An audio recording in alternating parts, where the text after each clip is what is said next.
देखिए first chapter अपना है डेटाबेस क्वेरी यूजिंग एसक्यूएल। अगर ब्लूप्रिंट के हिसाब से अपन देखें तो इसमें से आपको 16 मार्क्स के क्वेश्चंस आएंगे, मतलब ओवरऑल। अब उसमें आपका सारे ऑब्जेक्टिव्स हो गए और सारे वेरी शॉर्ट और लॉन्ग सारे क्वेश्चन आएंगे, ठीक है।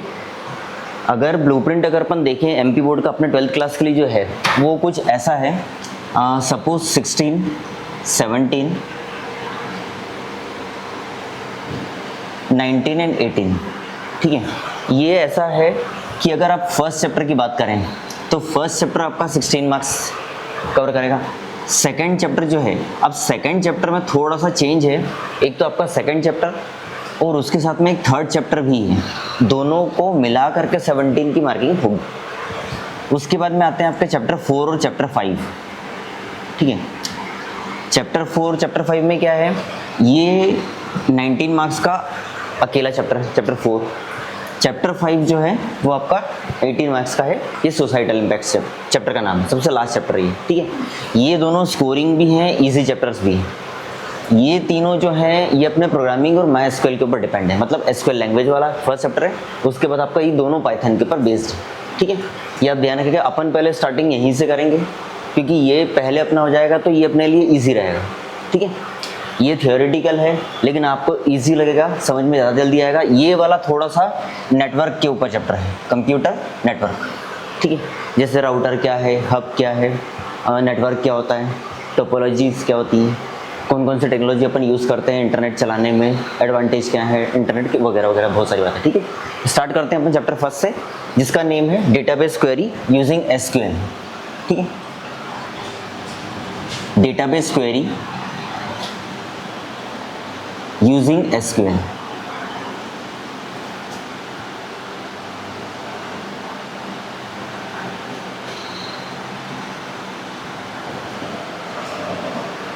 सबसे पहला टॉपिक अपना है डेटाबेस या what is database, introduction of database.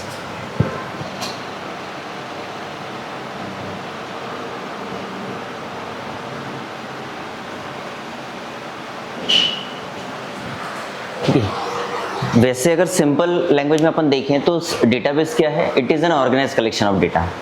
Data का कलेक्शन होता है लेकिन डेटा अपना सारा ऑर्गेनाइज रहता है। ऑर्गेनाइज का मीनिंग क्या होता है, एक स्पेसिफिक ऑर्डर में आपका डेटा रहेगा, वो ऑर्डर अपने ऊपर डिपेंड करता है कि अपन ने कौन सा ऑर्डर फॉलो करा है। जैसे आपने देखा होगा अल्फ़ाबेटिक ऑर्डर होता है। अल्फ़ाबेटिक ऑर्डर मतलब जैसे ए से लेके जेड तक अपने रजिस्टर में जैसे आप लोगों के या हम लोगों के नाम होते हैं, वो अल्फ़ाबेटिक ऑर्डर है, वो भी एक ऑर्डर है। फिर एक आता है इंक्रीजिंग ऑर्डर, डिक्रीजिंग ऑर्डर, मतलब 1 से लेके 100 तक अगर आप कोई डेटा सेव कर रहे हो तो आपने क्या करा, एक इंक्रीजिंग नंबर्स के फॉर्म में डेटा सेव करा, ऑर्डर फॉलो करा। अगर आप डिक्रीजिंग ऑर्डर में अपना डेटा कन्वर्ट कर रहे हो, चेंज कर रहे हो, तो डिक्रीजिंग मतलब लार्ज नंबर से स्मॉल नंबर्स तक, ठीक है। ये अपना एक ऑर्डर है, तो it is an organise collection of data. ये एक आपकी सिंपल डेफिनेशन है।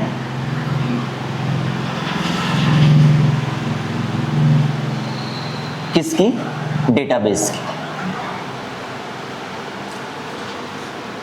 Collection of data. फर्स्ट ये वन वर्ड में ये क्वेश्चन आता है या फिल इन द ब्लैंक्स में आ सकता है कि dash is an organise collection of data, तो आपको वहाँ पे लिखना है डेटाबेस, ठीक है। फुल फॉर्म वन वर्ड में और फिल इन द ब्लैंक्स में, ट्रू और फॉल्स में पूछा जा सकता है। नेक्स्ट अपना टॉपिक ये है कि डेटाबेस, ये तो एक सिंगल डेफिनेशन हो गई। नेक्स्ट डेफिनेशन ये है कि database is an electronic system. ये एक इलेक्ट्रॉनिक सिस्टम भी होता है जिसमें आसानी से हम क्या करते हैं, जो हमको अलाउ करता है कि हम आसानी से हमारे डेटा को इजीली एक्सेस कर पाएँ, मैनिपुलेट कर पाएँ और अपडेट कर पाएँ, ठीक है। आगे अगर अपन लिखें, it is an electronic system.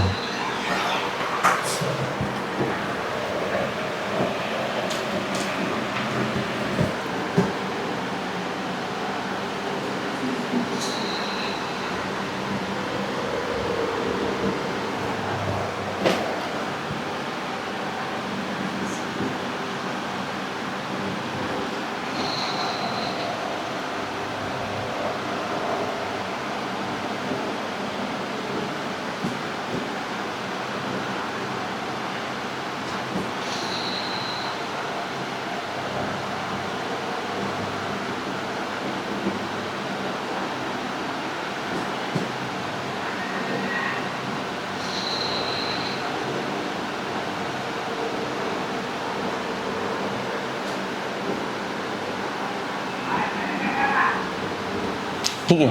देखिए इलेक्ट्रॉनिक सिस्टम का मतलब क्या हुआ कि हमारा डेटाबेस है, तो आपको भी पता है कि डेटाबेस हम क्या करते हैं, डीबीएमएस का सॉफ्टवेयर होता है, उसमें सबसे पहले हम क्या करते हैं, डेटाबेस को बनाते हैं, क्रिएट करते हैं। अगर पहले से हमारा डेटाबेस बना हुआ है तो हम क्या करते हैं, उसको जस्ट सेलेक्ट करते हैं और फिर उसके इनसाइड में अपन टेबल्स सेव करते हैं, टेबल्स बनाते हैं। टेबल बनाने के बाद में, टेबल क्रिएट करने के बाद में टेबल्स में हमारा सारा डेटा सेव होता है। लेकिन सबसे पहली बात आती है कि डेटाबेस में ही अपना डेटा सेव होगा। अगर हमने डेटाबेस नहीं क्रिएट करा, हमने कोशिश करी कि डायरेक्ट हम MySQL पे जाके अपना टेबल क्रिएट कर लें या डेटा सेव करने की कोशिश करें, तो टेबल आपकी क्रिएट नहीं होगी। आपको पहले ही एरर मिल जाएगी कि please select no database is selected. फिर हमको क्या करना पड़ेगा, सबसे पहले डेटाबेस क्रिएट करना पड़ेगा।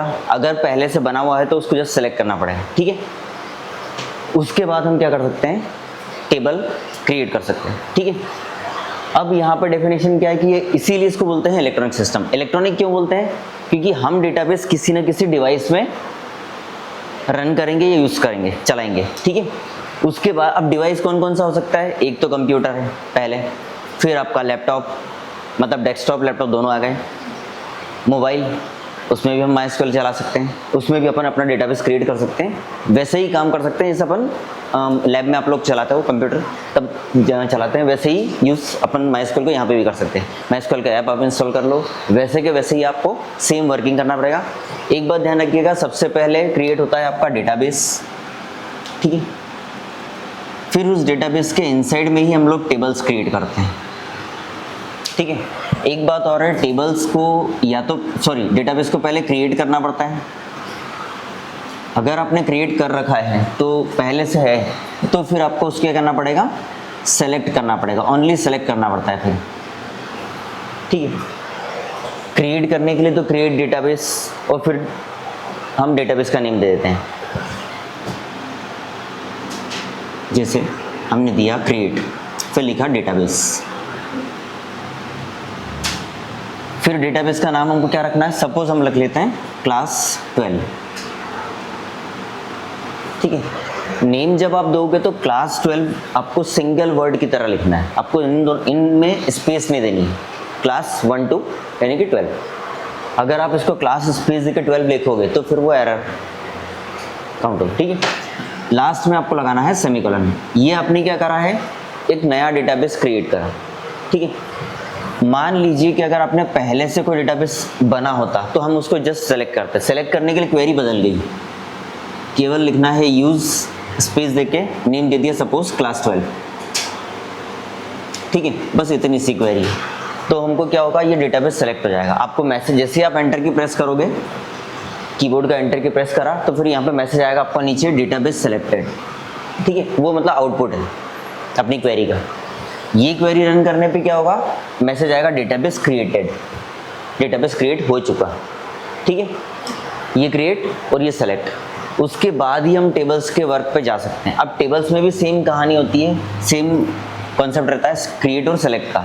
अगर टेबल आपको क्रिएट करनी है तो क्रिएट करने के लिए आप क्या करोगे, क्वेरी होती है क्रिएट टेबल, और उसके बाद में टेबल का नाम, जैसे आपने नाम दे दिया स्टूडेंट नाम का टेबल बनाइए, ठीक है। हम यहाँ पे क्या करते हैं, अब ब्रैकेट लगाना पड़ेगा। पहले क्रिएट टेबल लिखा, फिर टेबल का नाम दिया, फिर आपने क्या करा है, ब्रैकेट लगाया, ओपन ब्रैकेट लगाया। फिर हम क्या करेंगे इस ब्रैकेट में, नेक्स्ट अपना सबसे पहले कॉलम का नाम देंगे। सबसे पहले कॉलम का नाम आपने मान लीजिए आईडी रखा होगा, कैपिटल में अपन आईडी लिख देते हैं, आप स्मॉल में भी लिख सकते हो, जैसा आपको नाम देना है वैसा अपन नाम दे सकते हैं कॉलम का, ठीक है। अब इसके बाद में यहाँ पे अब आईडी वाला जो कॉलम है वो होता है नंबर्स में। अपन आईडी जनरली नंबर्स में लिखते हैं, या स्टूडेंट का नाम आप आईडी ऐसे भी लिख सकते हैं, जैसे स्टूडेंट फर्स्ट है तो आपने लिखा स्टूडेंट 101, सपोज करो, स्टूडेंट सेकंड है तो 102। वैसे ही अपन क्या करते हैं यहाँ पे, तो वैसे तो ये अल्फ़ाबेट्स प्लस नंबर्स दोनों हैं, मतलब कैरेक्टर्स भी आ गए और इसमें इंटीजर्स भी आ गए। तो हम क्या करते हैं, उसके लिए आप लिख सकते हो वैरकेर। वैरकेर में क्या होता है, अल्फ़ाबेट्स, उसके साथ साथ में आप कैरेक्टर्स का भी यूज़ कर सकते हो, सॉरी नंबर्स का भी यूज़ कर सकते हो, मतलब इंटीजर्स का। तो उसमें वैरकर का मतलब होता है वेरिएबल कैरेक्टर, मतलब यहाँ पे आप इंटीजर्स प्लस कैरेक्टर्स मतलब अल्फ़ाबेट्स दोनों को यूज़ कर सकते हो। अगर सपोज अपन चाहते हैं कि केवल इंटीजर ही रखना है, जनरली आईडी नंबर अपन इंटीजर में रखते हैं, तो हम क्या करेंगे, यहाँ पे लिख देंगे INT लिखा, फिर आपको यहाँ पे कुछ ना कुछ रेंज देनी पड़ती है, इंटीजर की भी कुछ रेंज रहेगी, जैसे कि मैंने लिखा 10, मतलब हम यहाँ पे आईडी नंबर्स में 10 डिजिट्स यूज़ कर सकते हैं, ठीक है। किसी का आईडी नंबर अगर 10 डिजिट्स तक पहुँचाना है तो हम जनरली रख सकते हैं, ये हमारी चॉइस के ऊपर है कितना हमको डिजिट्स लेने हैं। जनरली आप 5 रखो, 4 रखो, वो भी चलेगा, ठीक है। अपन कर लेते हैं 5 इंटीजर, फिर अपने कॉमा लगाया, स्पेस दी, फिर आप क्या करोगे, सेकंड कॉलम का नाम रखोगे। सेकंड कॉलम का नाम हम क्या रखें, सपोज नेम लिख देते हैं, तो हमने लिख दिया NAME नेम। फिर हमको नेम का भी टाइप बताना पड़ेगा। अच्छा, ये जो पार्ट मैंने लिखा है, ये पार्ट जो है ये आपके डेटा टाइप बताते हैं। आपने कॉलम का नाम दिया, लेकिन हमको उस कॉलम का डेटा टाइप भी बताना पड़ेगा कि आपका कॉलम किस टाइप का है, आप कौन सा डेटा उसमें सेव करने जा रहे हो। पहले वाले में हमने क्या करा, नंबर्स सेव कर दिए। अब नंबर्स होते हैं इंटीजर्स। अच्छा, इंटीजर्स का मीनिंग आप समझते हो क्या होता है, छोटी क्लासेस में अपने इंटीजर्स पढ़ रखे होंगे, जैसे कि आप बता सकते हो, आप लोगों में से कोई इंटीजर्स अपने पढ़े थे, तो इंटीजर्स में जनरली वो नंबर्स आते हैं सारे नेगेटिव नंबर्स, फिर उसके बाद आता है 0 और फिर आते हैं सारे पॉजिटिव नंबर्स। ये तीनों वैरायटीज़ जो हैं ये अपने आती है इंटीजर्स, ठीक है। फिर हमने क्या करा, इंटीजर की रेंज दे दी, यानी कि नंबर ऑफ डिजिट हम रखेंगे 5। फिर आता है नेम, ठीक है, सेकंड कॉलम में। अब नेम क्या है, अल्फ़ाबेट्स में होंगे सारे, तो हम क्या करेंगे, यहाँ पे आप लिख सकते हो कैर, वैसे आप वेरकेर भी लिख सकते हो, लेकिन वेरकेर में क्या होगा, वेरकेर अपन यूज़ क्यों नहीं कर रहे हैं, क्योंकि हमको केवल अल्फ़ाबेट्स से ही नाम लिखने हैं, नाम अपन अल्फ़ाबेट्स में लिख देते हैं। किसी के नाम के आगे अपन 2 3 4 ऐसा नहीं लगाते, या 1 2 3 नहीं लगाते। अब कैरेक्टर में भी क्या करना पड़ेगा, आपको कुछ रेंज देनी पड़ेगी। रेंज कितनी हो सकती है, नेम सरनेम दोनों मिला लेते हैं अपन, तो फिर कितने कैरेक्टर्स लिख दें, 15 कर देते हैं। तो नंबर ऑफ अल्फ़ाबेट्स या कैरेक्टर्स अपन 15 यूज़ कर सकते हैं इसमें। अच्छा, एक बात और है, जब भी अपन नाम लिखते हैं तो क्या होता है, नाम आपने लिखा, फिर हम एक स्पेस छोड़ते हैं, एक स्पेस छोड़ने के बाद में अपन लिखते हैं सरनेम। ये भी जो स्पेस होती है ये भी काउंट होती है, इसको भी एक कैरेक्टर काउंट करता है। पाइथन भी और माइस्क्यूएल दोनों काउंट करते हैं। जितनी भी लैंग्वेजेस आपकी हैं, भले वो SQL लैंग्वेज हो चाहे प्रोग्रामिंग लैंग्वेज हो, दोनों में क्या होता है, आपको ये करना पड़ता है, स्पेस जो है वो एक कैरेक्टर यानी कि अल्फ़ाबेट काउंट होता ही होता है, ठीक है। अभी अपन कुछ फंक्शंस पढ़ेंगे माइस्क्यूएल में, टेक्स्ट फंक्शंस रहेंगे, न्यूमेरिक फंक्शंस है, वहाँ पे ये स्पेस काउंट होगी, उसको एक कैरेक्टर काउंट करता है माइस्क्यूएल, ठीक है। ये आप याद रखिएगा। नेम 15 कैरेक्टर्स का हो गया, ठीक है। उसके बाद अब कौन सा कॉलम बनेगा, आईडी हो गया, नेम हो गया, स्टूडेंट नाम की टेबल है अपनी। फिर कौन सा कॉलम, मार्क्स लें कि सब्जेक्ट लें, मार्क्स ले लेते हैं। आप कुछ बोल रहे हैं, सपोज अपन ने एक मार्क्स नाम का कॉलम ले लिया, ठीक है। मार्क्स भी आपके इंटीजर्स में आने हैं, ठीक है। हमने क्या करा, इंटीजर रख दिया। फिर उसके बाद में मार्क्स के लिए 4 डिजिट रख देते हैं। फिर आप मेन ब्रैकेट क्लोज कर दो, लास्ट में आप सेमीकोलन लगा दो। सेमीकोलन जब हम लगा रहे हैं तो सेमीकोलन के लिए क्या होता है, सेमीकोलन लगाना कंपलसरी है। ये नहीं अगर आपने लगाया तो आपको सिंटैक्स एरर मिलेगी, ठीक है। सिंटैक्स एरर मतलब आपका क्वेरी रन नहीं होगी, फिर आपको नेक्स्ट लाइन में क्वेरी में ये सिंटैक्स लगाना ही पड़ेगा। ब्रैकेट अगर आपने ओपन किया है तो ये ब्रैकेट ओपन किया है तो ये यहाँ पे क्लोज होगा। बाकी सारे जो आपके स्मॉल ब्रैकेट्स हैं, जो इंटरनल ब्रैकेट्स हैं इसके अंदर वाले, वो आपको पहले ही क्लोज कर लेने हैं, जैसे इंटीजर, कैरेक्टर और इंटीजर, ठीक है। ये ओपन होंगे तुरंत क्लोज होंगे, आप उसकी रेंज दे दो नंबर्स में, बस दैट्स इट। यहाँ क्या हुआ, यहाँ आपकी टेबल एक क्रिएट हो गई, लेकिन ये टेबल आपकी कैसे क्रिएट होगी, यहाँ पे आपको जैसे एंटर की प्रेस करोगे यहाँ पे आपको मैसेज आएगा टेबल क्रिएटेड। फिर क्या है, टेबल को आपको देखना है, तो टेबल को देखने के लिए दो क्वेरीज हैं, लेकिन पहले क्या होता है, अब आपकी टेबल बन चुकी है, अब टेबल बन गई है तो हम पहले उसको क्या करेंगे, सेलेक्ट करेंगे। पहले क्रिएट करेंगे फिर सेलेक्ट करेंगे। सेलेक्ट की जो क्वेरी होती है वो ऐसी होती है, आप लिखोगे सेलेक्ट, फिर स्टार का सिंबल लगाओगे, कीबोर्ड पर आता है स्टार का सिंबल, फिर फ्रॉम लिखा, और फिर हमको टेबल का नाम देना होता है। वो टेबल का नाम हमने रखा है स्टूडेंट। जैसे ही अपन ने एंटर की प्रेस करा तो यहाँ पे आपको एक मैसेज मिलेगा, इस टेबल के लिए मैसेज मिलेगा एम्प्टी सेट। ठीक है, एम्प्टी सेट का मतलब समझ में आपको ऐसा आएगा। एम्प्टी सेट का मतलब हमने टेबल तो बना ली, लेकिन अभी टेबल हमारी एम्प्टी मतलब खाली है, ब्लैंक है, उसमें कोई भी डेटा हमने सेव नहीं करा। ठीक है, अब एक और क्वेरी होती है, वो होती है डिस्क्राइब, और फिर टेबल का नाम देना होता है। जैसे कि टेबल का नाम क्या है, स्टूडेंट, तो हमने लिखा डिस्क्राइब स्टूडेंट। फिर क्या होगा, आपके सामने एक टेबल तो आएगी, लेकिन उस टेबल में डेटा नहीं होगा। उस टेबल में क्या होगा, ये 3 कॉलम आएंगे। जैसे पहला आएगा आईडी, फिर सेकंड रो में आपका नेम, और फिर लास्ट में मार्क्स। ठीक है, फिर आपका यहाँ पे सबसे पहले टाइप वाला कॉलम होगा, ये इस कॉलम के ऊपर लिखा होगा फील्ड। फील्ड का मतलब होता है कॉलम, कॉलम का दूसरा नाम होता है फील्ड। वैसे एक नाम और भी होता है, एट्रीब्यूट भी बोलते हैं, लेकिन एट्रीब्यूट बहुत रेयर केस में बोलते हैं। सबसे 2 कॉमन नेम कौन से हैं, फील्ड और कॉलम। ठीक है, कॉलम, अब फील्ड का मतलब ये तीनों कॉलम है, कॉलम के नाम आएंगे। उसके ऊपर यहाँ पे लिखा होगा टाइप, आपका जो कॉलम है वो किस टाइप का है। जैसे कि मैंने आपको टाइप बताए थे अभी, पहला टाइप का कौन सा है, इंटीजर है, सेकंड कौन है, कैरेक्टर है, कैर, और थर्ड जो है वो वापस से इंटीजर। फिर आपका यहाँ पे एक कॉलम आता है की। क्या आपने कोई की का यूज़ किया है, जैसे प्राइमरी की, फॉरेन की, अल्टरनेट की, आपने 11th क्लास में पढ़ रखी है, वो आपने कोई की बनाई है, किसी को प्राइमरी की कॉलम बनाया। वैसे जनरली स्टूडेंट की टेबल में अपन मान लीजिए कि अपन ने क्या करा, आईडी वाले कॉलम को प्राइमरी की बना दिया, तो यहाँ पे अगर आपने बनाया होगा तो यहाँ पे प्राइमरी लिखा हुआ आएगा।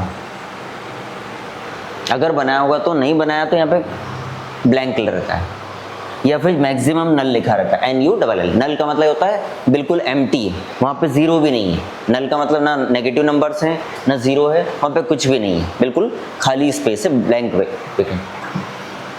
फिर ऐसे ही यहाँ पे एक लास्ट पैरामीटर होता है एक्स्ट्रा। एक्स्ट्रा मतलब वहाँ पे कुछ एक्स्ट्रा, अगर अपना हमने कोई एंट्री करी होगी, कोई एक्स्ट्रा पैरामीटर होगा, कोई एक्स्ट्रा वैल्यू दी होगी, तो वो वहाँ पे आपको शो होगी, नहीं तो फिर ऐसा। ठीक है, हाँ, यहाँ पे एक कॉलम रहता है नल का। नल मतलब ये हुआ कि आपका कोई से कॉलम खाली है क्या। अभी फिलहाल अपने सारे ही कॉलम खाली हैं, तो यहाँ पे आपको NULL लिखा हुआ मिलेगा ही, या तो फिर यहाँ पे यस लिखा हुआ है, या तो नल या फिर यस। ठीक है, ये टेबल आपको कब दिखाई देगी, जब आप डिस्क्राइब टेबल, मैंने तो table name sorry describe student लिखोगे तो आपको ये टेबल दिखाई देगी। ठीक है, नहीं तो फिर ऐसे नहीं दिखेगी। अब आपको क्या करना है, टेबल क्रिएट हो गया, लेकिन टेबल में हमको क्या करना पड़ेगा, कोई डेटा इंसर्ट करना पड़ेगा। इंसर्ट करने के लिए टेबल में डेटा फिल करना है। अब डेटा फिल करने के लिए हम क्वेरी यूज़ करते हैं इंसर्ट। इंसर्ट के लिए क्वेरी होती है, आपको लिखना पड़ेगा इंसर्ट, फिर लिखना पड़ेगा इनटू, फिर टेबल का नाम देना पड़ेगा। उस टेबल का नाम है स्टूडेंट। ठीक है, फिर आप क्या करोगे, आप लिखोगे वैल्यूज।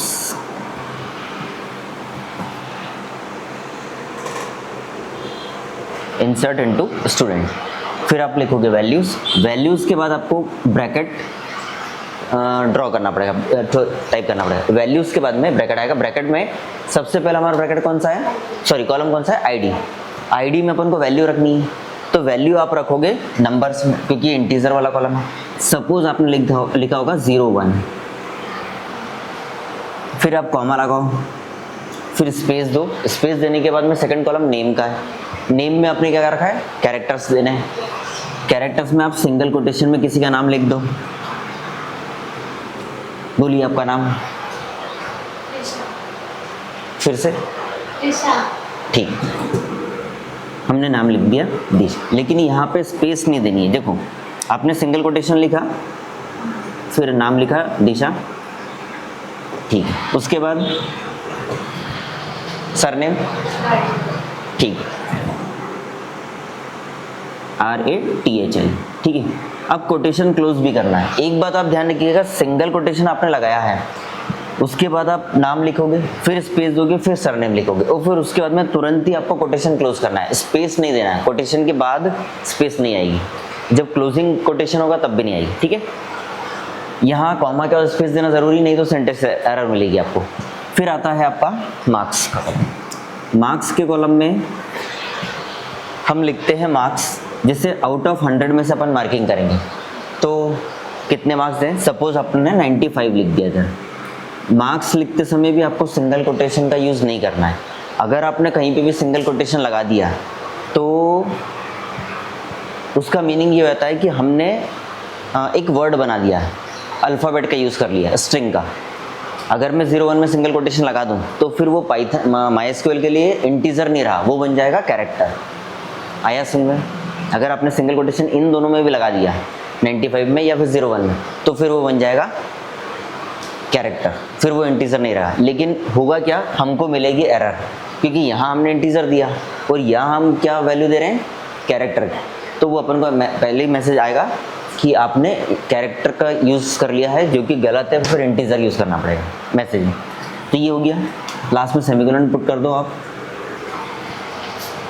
जैसे ही आप एंटर की प्रेस करोगे तो यहाँ पे मैसेज मिलेगा आपको 1 रो अफेक्टेड, 1 रो अफेक्टेड, ये आउटपुट का मैसेज आएगा, मतलब ये क्वेरी रन हो चुकी है। फिर ब्रैकेट में इसमें टाइम भी आता है। टाइम के साथ मान लो 0.18 सेकंड में आपका क्वेरी ये रन हो गई, तो ये क्वेरी का रन टाइम है, मतलब कितनी देर में क्वेरी ने आउटपुट अपने को शो कर दिया, ठीक है। अब हम क्या करना है, वापस से हमको टेबल लिखनी, तो अब आप ये क्वेरी का यूज़ करो तो आपको पूरी टेबल डिस्प्ले होगी, ठीक है। क्या लिखना पड़ेगा, सेलेक्ट स्टार फ्रॉम स्टूडेंट,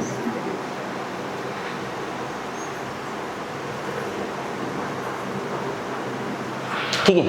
अब क्या होगा, टेबल आपकी शो होगी। जैसे ही आपने एंटर की प्रेस करा तो आपको सिंगल रो वाली एक टेबल शो होगी, उसमें एक ही रो क्रिएट होगी।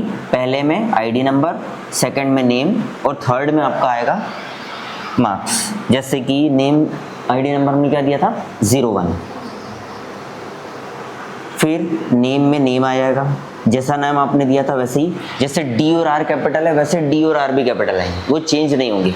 यह सारा नेम कैपिटल में नहीं आएगा, ठीक है। लास्ट में कौन है, मार्क्स का वाला, ये एज इट इज ऐसी आपकी टेबल बन जाएगी, ठीक है। एक बार और रो इंसर्ट करनी है आपको तो एक बार और इंसर्ट का कोई चला दो अगर, ठीक है। हाँ, एक चीज़ में और चेंज है, जैसे आप चाहते हो कि सिंगल क्वेरी जो है, सपोज एक सिंगल क्वेरी है, उस सिंगल क्वेरी में हम चाहते हैं कि 2 रो या मल्टीपल रोज इंसर्ट हो जाए, तो आप क्या करो, सेकंड कॉमा लगाओ, पहले ब्रैकेट लगाओ, स्पेस देने के बाद सेकंड ब्रैकेट यूज़ करो। फिर आप चाहते हो थर्ड रो भी इंसर्ट हो जाए उसी क्वेरी में, तो आप कॉमा लगा के ऐसा कर सकते हैं, ठीक है।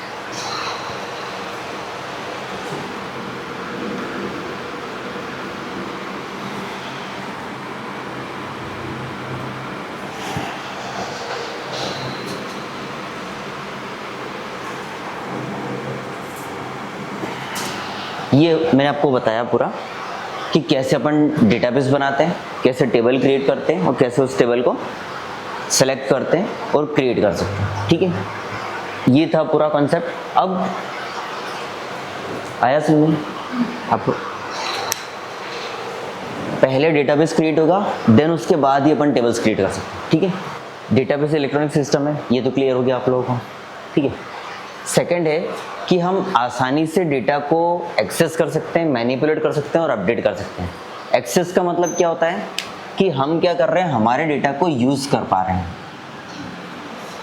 एक्सेस का मीन्स यूज़ है, वैसे यूज के साथ में अगर आप यूज एंड परमिशन बोलोगे तो भी कोई गलत वर्ड, ये बिल्कुल सही वर्ड है। यूज एंड परमिशन भी बिल्कुल सही वर्ड है। देन आता है आपका मैनिपुलेट। मैनिपुलेट वर्ड का मीनिंग होता है चेंज करना, एडिट करना। अगर आपने कोई टेबल क्रिएट करी, कोई डेटाबेस क्रिएट करा, तो आप उस डेटाबेस को रीनेम करने जा रहे हो, उसका नाम चेंज करने जा रहे हो, तो भी वो मैनिपुलेट है। अगर आपने कोई टेबल पहले से बना रखी है तो उस टेबल में आप मान लीजिए कि किसी का आधार नंबर का कॉलम है या आईडी नंबर अपन को चेंज करना है, तो हम क्या करेंगे, अपडेट एक क्वेरी होती है, तो अपडेट क्वेरी का यूज़ कर लेंगे, तो वहाँ वो मैनिपुलेट कहलाएगा। अब मैं आपको अपडेट का भी मीनिंग बताता हूँ। अब यहाँ मैनिपुलेट का मतलब क्या है, एडिट एंड चेंज, ये आप याद रखिएगा। नेक्स्ट आता है अपडेट। अपडेट का मतलब क्या होता है कि हमारी पहले से कोई बनी हुई टेबल है, तो उसमें हम नया कोई डेटा ऐड कर रहे हैं, या फिर आप नया डेटा इंसर्ट कर रहे हैं, ये भी बोल सकते हैं, ठीक है। या फिर आपने कोई कॉलम को भी ऐड करा होगा या किसी रो को ऐड करा होगा। नंबर ऑफ कॉलम बढ़ा लिए होंगे, जैसे मैंने तीन कॉलम बनाए थे, फोर्थ कॉलम की रिक्वायरमेंट क्या पड़ेगी कि हमको सब्जेक्ट का कोई कॉलम बनाना है, तो आप क्या करोगे, सब्जेक्ट का कॉलम ऐड कर दोगे, उसके साथ साथ में रो भी ऐड हो जाएगी क्योंकि इंसर्ट की क्वेरी चलाएंगे। तो ये होता है आपका अपडेट, ठीक है। अच्छा, अपडेट का एक सेकंड मीनिंग भी होता है डेटाबेस के केस में, जैसे कि आपके सिस्टम पे इंटरनेट चलता है। अब आपने क्या कर रखा है कि आपके डेटाबेस को, मतलब माइस्क्यूएल के सॉफ्टवेयर को आप अपडेट करते हो। कैसे अपडेट करते हो, कंपनी आपको जब अपडेट का ऑप्शन देती है तो हमने अपडेट पे क्लिक कर दिया, सॉफ्टवेयर ऑटोमेटिक अपडेट हो जाएगा। अपडेट होने का फ़ायदा क्या रहता है, अपडेट होने का फ़ायदा नए फीचर ऐड हो जाते हैं, नई सुविधाएं, नई फैसिलिटीज़ उसमें ऐड हो जाती है। जैसे अपने मोबाइल पे अपडेट आते हैं, व्हाट्सअप का अपडेट आता है, कैलकुलेटर का अपडेट है, कैलेंडर का अपडेट है, एंड्रॉयड ऑटो का आता है, वो क्या रहता है, नए फीचर्स ऐड होते हैं। अगर अपडेट नहीं होगा तो क्या होगा, हमको सिक्योरिटी कम हो जाएगी हमारी, क्योंकि नए वायरस आ जाएंगे, अटैक करेंगे। नए वायरस से को हटाने के लिए नया अपडेट भी कंप्लीट रिक्वायरमेंट होता है। तो यहाँ पे डेटा को अपन अपडेट भी कर सकते हैं, मैनुअली भी कर सकते हैं, और वैसे जो मैंने आपको बताया ऑटोमेटिक तरीके से इंटरनेट से भी वो अपडेट हो जाता है। अपडेट होने का फ़ायदा क्या रहता है कि मान लीजिए हम रोज़ डेटा का बैकअप लेते हैं। बैकअप लेने से क्या हो रहा है, आपका डेटा सेव हो जाता है। सेव होने का फ़ायदा क्या है, मान लीजिए आपका सिस्टम नहीं चल रहा, अब उसमें हार्ड डिस्क आपको चेंज करनी, मतलब हार्डवेयर चेंज करना पड़ेगा। तो आपने जो DBM सॉफ्टवेयर का यूज़ किया था उसमें आपका सारा डेटा सेव है। नई हार्ड डिस्क आएगी, नई SSD हम लगाएंगे सिस्टम में, तो नई SSD लगाएंगे तो वापस से हम DBMS का सॉफ्टवेयर इंस्टॉल करेंगे माइस्क्यूएल को। फिर माइस्क्यूएल इंस्टॉल करने के बाद में आपका जो पहले से बना हुआ डेटाबेस था उसको आपने क्या करा, ID पासवर्ड देने के बाद में वापस से बैकअप कर लिया, इंस्टॉल कर लिया। DBMS इंस्टॉल करने के बाद में अपने डेटाबेस को वापस सर्च करा, आपको डेटाबेस मिल गया, फिर वहाँ से आप अपना बैकअप ऑन कर देना, तो आपको सारा डेटा, सारे टेबल्स आपको वापस से रिकॉल हो जाएगी, जैसे हम लोग व्हाट्सअप में करते हैं, ठीक है, या फेसबुक वगैरह में करते हैं, वैसे ही बैकअप यहाँ पे भी आता है। तो ये है अपडेट डेटा, ठीक है। सुन मैं आपको एक्सेस का मतलब होता है कि पहले से कोई डेटा हमारा है या हम टेबल्स और डेटाबेस को यूज़ कर रहे हैं, तो उसको बोला जाता है एक्सेस करना, यूज़ करना। अब यहाँ पे मैंने परमिशन वर्ड इसलिए लिखा है कि जब भी अपन, क्या होता है कि अभी माइस्क्यूएल में हम स्कूल लेवल पर पढ़ रहे हैं, तो वहाँ पे माइस्क्यूएल में जब आप जाओगे तो पहले वो मेन पासवर्ड पूछेगा आपसे सॉफ्टवेयर को रन करने के लिए, तो वो पासवर्ड आपने टाइप किया, फर्स्ट लाइन में पासवर्ड पूछा जाता है। पासवर्ड टाइप करने के बाद में माइस्क्यूएल रेडी हो जाता है, फिर करते हैं डेटाबेस को, इनको डिटेल में भी यूज़ करना पड़ता है। तो ये क्या हुआ कि इनके पास में नॉलेज हम लोगों से ज़्यादा है, क्योंकि इनको यूज़ ज़्यादा करना है, सिक्योरिटी भी ज़्यादा चाहिए, डेटा भी ज़्यादा सेव करना है। और ये लोग क्या करते हैं, एक बात और है, जैसे मान लीजिए कि एक सॉफ्टवेयर बनाया गया, अब सॉफ्टवेयर तो बन गया, लेकिन सॉफ्टवेयर में जब आप किसी डेटा को सेव करते हो, सेव करने के लिए आपको डेटा को कहीं ना कहीं रखना पड़ेगा, तो वो प्लेस होती है आपका DBMS का सॉफ्टवेयर। DBMS का सॉफ्टवेयर जैसे कि माइस्क्यूएल हो गया, एक ओरेकल होता है, ठीक है, उसके बाद में एक माइक्रोसॉफ्ट कंपनी का SQL सर्वर होता है।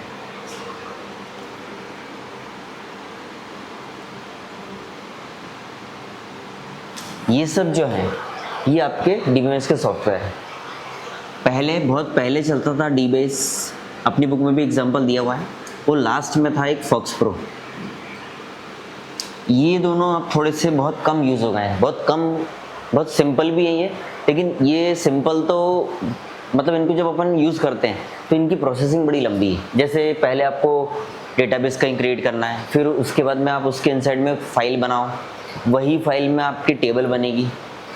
इन दोनों को ये काफ़ी पुराने हैं ये, लेकिन जो नए हैं वो MySQL, Oracle और माइक्रोसॉफ्ट एसक्यूएल सर्वर, इन दोनों में सिक्योरिटी बहुत हाई है।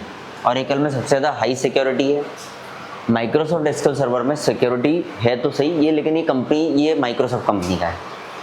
Oracle में सबसे हाई सिक्योरिटी, ये महंगा भी मिलता है मार्केट में और आपको सिक्योरिटी हाई देगा, और साथ ही साथ आपको इसमें डेटा भी ज़्यादा सेव कर सकते हो। इसमें भी आईडी पासवर्ड है, सारी सुविधाएं फैसिलिटीज़ हैं इसमें भी हैं, लेकिन ये माइक्रोसॉफ्ट कंपनी का है, ठीक है। MySQL जो है सबसे सिंपल है, सबसे सिंपल अपना MySQL है। डेटाबेस आपने पासवर्ड टाइप कर दिया, फिर आप डेटाबेस बना लो, उसके इनसाइड में टेबल क्रिएट कर लो। इसका भी लाइसेंस वर्जन मिलता है, लेकिन हम लोग जो यूज़ करते हैं वो रहता है फ्री वर्जन, डाउनलोड करा फ्री में और हमने इंस्टॉल कर लिया और हम उसको यूज़ कर रहे हैं, ठीक है। लाइसेंस वर्जन में क्या होता है कि आप मार्केट गए या ऑनलाइन आपने कोई सॉफ्टवेयर को परचेस कर लिया, परचेस करने के बाद में आपने कुछ पेमेंट करा होगा, तो फिर वो बन जाता है लाइसेंस वर्जन। क्या बन जाता है? लाइसेंस वर्जन बन जाता है। लाइसेंस वर्जन करने का, परचेस करने का फ़ायदा, सबसे पहले सिक्योरिटी, ठीक है, कभी भी ये करप्ट नहीं होगा वायरस से, या कोई हैकर क्रैकर उसको करप्ट नहीं कर पाता, और इसमें हमको फैसिलिटीज़ ज़्यादा मिलती हैं। MySQL अगर अपन ने फ्री में लिया था, इंस्टॉल किया था, तो उसमें सिक्योरिटी कम है, फैसिलिटीज़ भी कम है। यहाँ पे हमको फीचर्स भी ज़्यादा मिलेंगे, सिक्योरिटी भी, जितने भी फ़ायदे हैं वो ज़्यादा मिलेंगे। बार बार अपडेट आएगा तो हम अपडेट कर लेंगे, तो नई चीज़ें भी ऐड हो जाएंगी पुराने सॉफ्टवेयर में। जब आपका सॉफ्टवेयर एक्सपायर होने वाला हो, एक्सपायर भी होते हैं, जैसे एंटीवायरस इंस्टॉल करते हैं तो एक्सपायर होते हैं, वैसे इनकी भी एक्सपायरी डेट रहती है 3 इयर्स 4 इयर्स। उसके बाद आप इसको रिन्यू कर लो, आपको पेमेंट कम देना पड़ेगा। अगर आपने रिन्यू करना भूल गए, उस सॉफ्टवेयर को यूज़ कर रहे हो, तो फिर वो हो सकता है कि रिस्क बढ़ जाए और अपना डेटा लीक हो जाए या चोरी हो जाए या डिलीट हो जाए, ठीक है। ये है मेन कॉन्सेप्ट DBMS डेटाबेस, ठीक है। आया समझ में आपको? नहीं? सॉफ्टवेयर कौन सा है? ये सारे सॉफ्टवेयर के नाम बताए, इसको हमको पहले इंस्टॉल करना पड़ता है, उसके बाद ही हम उसके इनसाइड में डेटाबेस को यूज़ कर सकते हैं। फिर टेबल्स, एक बात ध्यान रखिएगा, पहले डेटाबेस बनाना पड़ेगा, देन उसके बाद में आपको टेबल्स बनानी पड़ेगी। ये मेन कॉन्सेप्ट, ठीक है। डेटाबेस समझ में आया?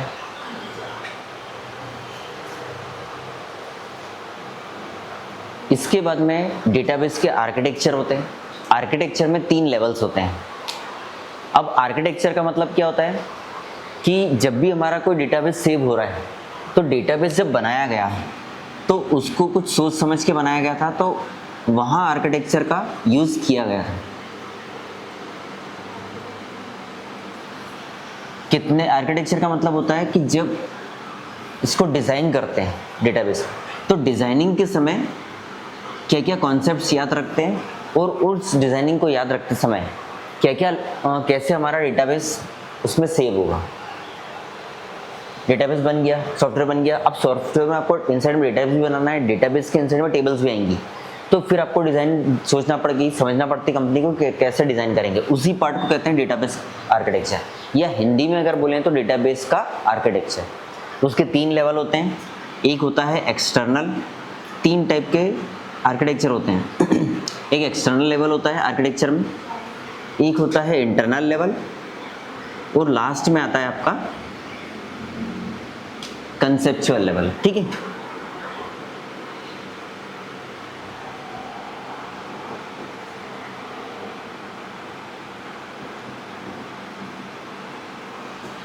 ये 3 लेवल्स हैं, ठीक है। ये आपके डेटाबेस के आर्किटेक्चर के 3 लेवल्स हैं।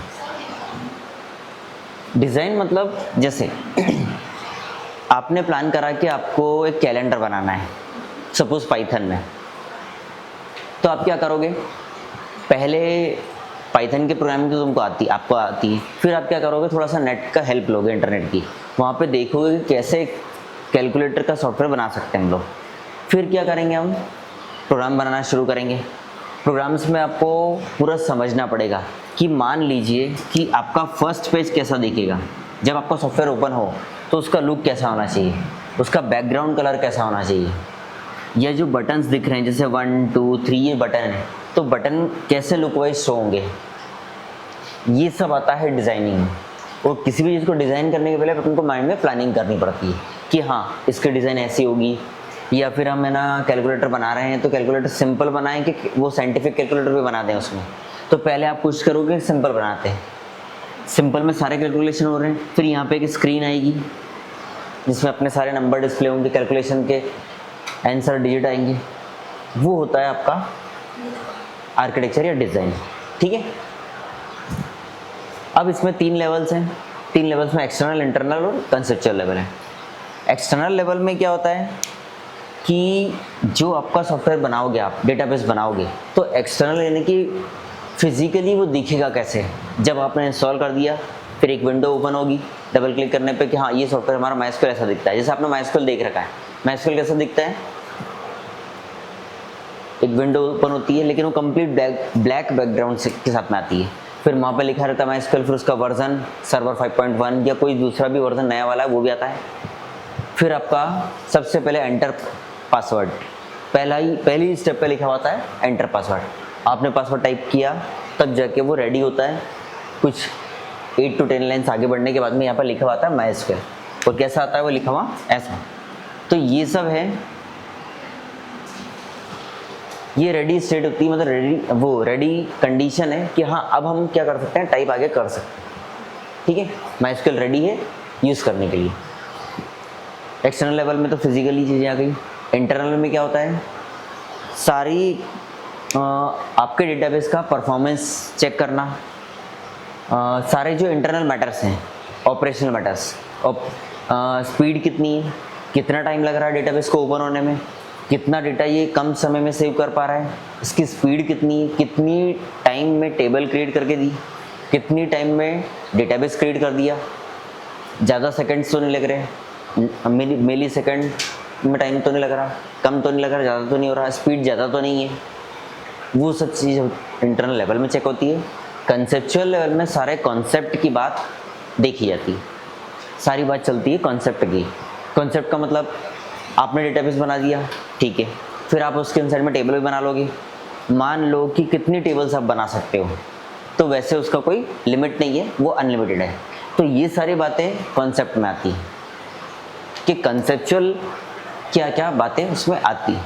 ठीक है, कौन सी कंपनी इसको यूज़ करेगी, तो क्या सब लोग उसको यूज़ कर पाएंगे, ये कॉन्सेप्ट होता है। हालांकि ये प्लानिंग का पार्ट है, लेकिन कॉन्सेप्ट क्या है, ये सारे कॉन्सेप्ट आपको याद रखने पड़ेंगे कि हाँ ये कॉन्सेप्ट को ध्यान में रख के हम क्या बनाएंगे, डीबीएमएस बनाएंगे, सॉफ्टवेयर बनाएंगे। अच्छा, एक कॉन्सेप्ट और होता है, जितना पुराना कंप्यूटर है, क्या पुराने से पुराने कंप्यूटर में भी आपका डीबीएमएस चलेगा, नए में तो चल ही जाएगा, क्या पुराने में भी चलेगा, नए में भी चलेगा, या थोड़े से 2-5 साल पुराने सिस्टम में उनमें भी चल जाएगा, या 10-20 साल पुराने सिस्टम में उनमें भी चल सकता है क्या, वो उस चीज़ को रख के वो सब चीज़ें भी कॉन्सेप्ट में आती हैं। ठीक है, क्योंकि अगर मान लीजिए किसी कंपनी के पास में ओल्ड सिस्टम है, कंप्यूटर है, अब उसमें उस व्यक्ति ने उन्होंने अपना आपका माइस्क्यूएल इंस्टॉल कर लिया, तो क्या इसमें रन करेगा, करना ही चाहिए, क्योंकि जब सॉफ्टवेयर बनाया जाता है तो कंपनी इन सब बातों का ध्यान रखती है। पुराने सिस्टम में चलेगा, नए में तो चलना ही चलना है। उसके पहले एक अपन ओल्ड मान लेते हैं, एक थोड़ा सा मिडिल लेवल का मान लेते हैं कि, और एक बिल्कुल न्यू कंप्यूटर्स हैं, तो उनमें तो चलना ही चलना है। इसमें भी माइट भी पॉसिबल चल जाए, लेकिन ओल्ड में भी चलना ही चाहिए, इसलिए कंपनी इसको इस प्रकार से डिज़ाइन करती है। हर सॉफ्टवेयर की कहानी ये होती है कि क्या वो पुराने सिस्टम को सपोर्ट करेगा, क्योंकि हार्डवेयर पुराना आता है, तो हार्डवेयर पुराना मतलब बहुत साल पहले ज़्यादा स्ट्रॉन्ग हार्डवेयर नहीं था, तो क्या उसमें सिंपल सॉफ्टवेयर चल जाएंगे, जैसे माइस्क्यूएल सिंपल भी है, तो क्या ये चलेगा, कंपनी इसे डिज़ाइन करती है। ठीक है, ये भी मेन कॉन्सेप्ट की मेन लॉजिक है ये, कि कंपनी ने अगर पुराने लोगों कस्टमर्स का ध्यान नहीं रखा, तो फिर क्या होगा, आपके सॉफ्टवेयर को कोई यूज़ नहीं करने वाला, ओल्ड कस्टमर्स तो करने नहीं वाले हैं। ओल्ड मतलब जो पुराने कस्टमर्स हैं जिनके पास में पुराने सिस्टम्स हैं, जिनके पास में नए कंप्यूटर्स हैं 2-5-10 साल पुराने वाले वो तो कर ही लेंगे, लेकिन उनसे भी पहले वाले के सिस्टम पे भी माइस्क्यूएल रन होना ही चाहिए। ठीक है, ये है आपका डेटाबेस का कॉन्सेप्ट। कुछ कॉन्सेप्ट अपना और अपन कंटिन्यू करेंगे। ठीक है,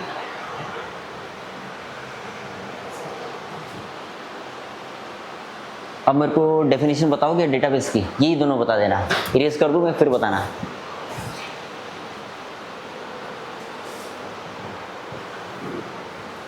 डेटाबेस बोलिए, डेटाबेस क्या है? कलेक्शन है, किसका?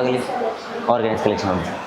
सेकंड, ये इलेक्ट्रॉनिक सिस्टम जो अलाउ करता है कि डेटा को हम आसानी से एक्सेस कर सकें, मैनिपुलेट कर सकते हैं और अपडेट कर सकें। ठीक है, डेटाबेस का पर्पस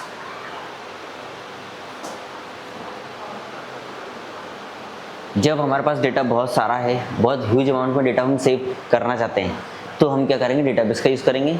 यहाँ पे आपको सिक्योरिटी बहुत हाई मिलेगी। ठीक है, मान लीजिए आप किसी कंपनी के एचआर बन गए, तो आप क्या करोगे कि आपको याद आएगा कि हाँ चलो अपन ने माइस्क्यूएल पढ़ रखा है, तो अपन क्यों ना टेबल्स, एम्प्लॉयज़ की टेबल्स उसी में बना लें, क्योंकि अपन को आईडी पासवर्ड मिलेगा, अपना डेटा भी सेफ रहेगा, जब भी अपन ओपन करें तो उतना डेटा सेव हो जाएगा आपका। अच्छा, इसमें एक बात और अच्छी है कि जितना आपने सेव करा, जैसे हम क्या करते हैं जब कोई फाइल बनाते हैं तो जितना टाइप करा हम सेव करते हैं, कंट्रोल प्लस एस सेव करते आते हैं, जब जब याद आएगा तब तक सेव करते आएंगे। मान लीजिए अचानक से इलेक्ट्रिसिटी ऑफ हो गई, लाइट चली गई, बिजली चली गई, फिर क्या होगा? जितना डेटा आपने सेव करा था बस उतना ही सेव होगा फाइल में। लेकिन यहाँ क्या फ़ायदा है कि मान लो आपने एक क्वेरी टाइप कर दी, आपने क्रिएट टेबल क्वेरी बना दी थी, टेबल क्रिएट हो गई, ओके का मैसेज आ गया, फिर आपके लाइट ऑफ हो, फिर क्या हुआ? क्या आपकी टेबल सेव है कि नहीं सेव है? अब सेव है, तो ये एक फ़ायदा है। ठीक है, आप अपने डेटा पे वापस जा सकते हो जो पहले से आपने बना रखा है। इस डेफिनेशन में एक सेकंड डेफिनेशन और आएगी, उसमें आता है कि आप अपने डेटा को रिट्रीव भी कर सकते हो, मैनिपुलेट भी कर सकते हो और अपडेट भी कर सकते हो। ठीक है,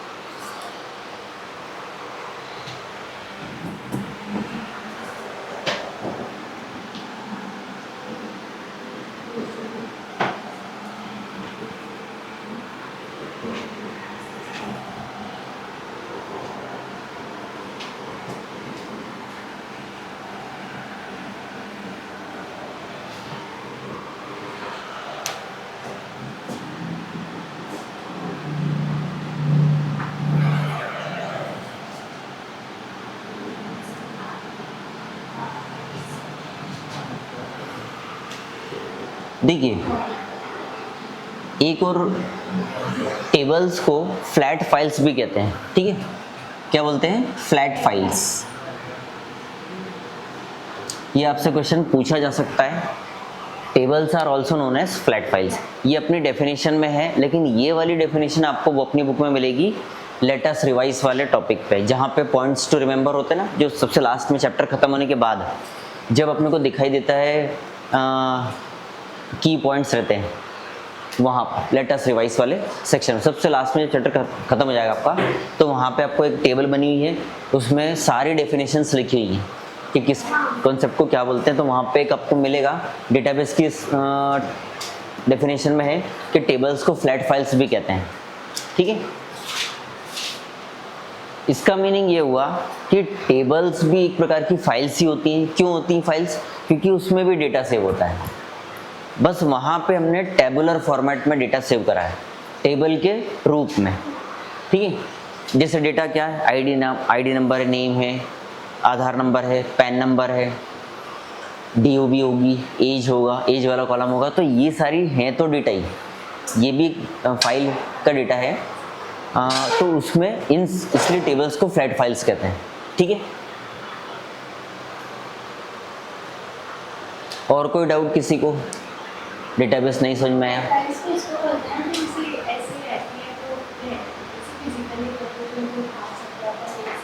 हाँ, वो आपकी जो फाइल आप जैसे प्रोजेक्ट बनाते हो वो आपकी वैसे मैनुअल फाइल कहलाती है। मैनुअल फाइल का मतलब फिजिकली हमने कोई फाइल खरीदी स्टेशनरी से, फिर हमने क्या करा, उसमें पेजेस लगाए और असाइनमेंट बना के सबमिट कर दिया। ये आपकी मैनुअल फाइल सिस्टम है, इसको मैनुअल फाइल सिस्टम बोलो या मैनुअल फाइल आप बोल सकते हो, फिजिकल फाइल भी आप बोल सकते हो, उसमें कोई प्रॉब्लम नहीं। लेकिन यहाँ टेबल्स, जो वो वाले टेबल्स की बात चल रही है जो हम डेटाबेस में टेबल बनाते हैं, उसको कहते हैं फ्लैट फाइल्स। आया समझ में, है ना? ये आप याद रखिएगा। दूसरी बात मैंने आपको क्या बताया था, आपने क्या क्वेश्चन पूछा था, डाउट क्या था आपका, आपने क्या डाउट पूछा था क्वेश्चन? हाँ हमने को बताया था कि जो फ्लैट फाइल्स रहती है वो ऐसी रहती है कि फिजिकली आप हटा सकते हो, आप खुद बनाते हो, तो फ्लैट फाइल्स बोलते हैं। वो आपकी मैनुअल फाइल्स है, उसको भी फ्लैट फाइल बोलते हैं। अब ठीक है, ये तो हो गया क्लियर। अब क्या हुआ था पहले, अब डेटाबेस का कॉन्सेप्ट आया कैसे वो सुनिए। सबसे पहले क्या हुआ, मैनुअल फाइल्स बनी।